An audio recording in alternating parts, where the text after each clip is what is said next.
Bonjour, je vais vous présenter une application que j'ai créée sur Excel qui va vous permettre de calculer la puissance d'une batterie de condensateur.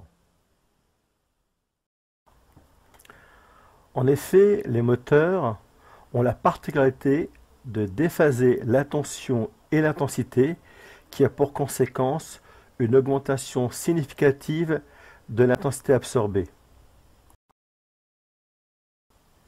Il est donc nécessaire de tenir compte du cosinus phi afin de compenser l'énergie réactive.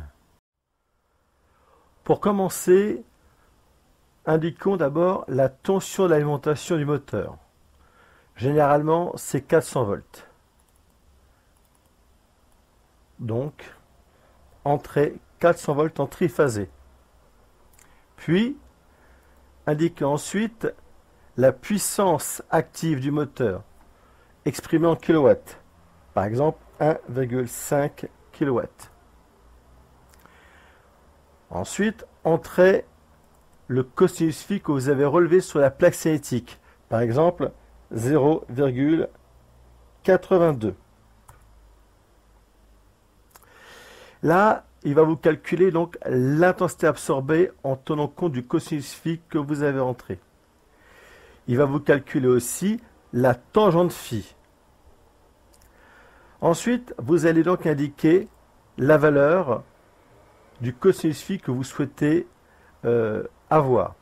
Par défaut, c'est 0,925, c'est-à-dire une tangente phi de 0,41. Bien sûr, vous pouvez donner une autre valeur. Je vous déconseille néanmoins de rentrer un cosinus phi à 1. Ensuite, il va vous calculer automatiquement l'intensité après compensation, et vous pouvez constater qu'on va donc consommer moins d'ampères. Et ensuite, pour terminer, il vous donnera la puissance de la batterie de condensateur exprimée en kilovoltampères réactifs. Voilà, il ne vous reste plus maintenant qu'à brancher votre nouvelle batterie de condensateur et votre client sera satisfait.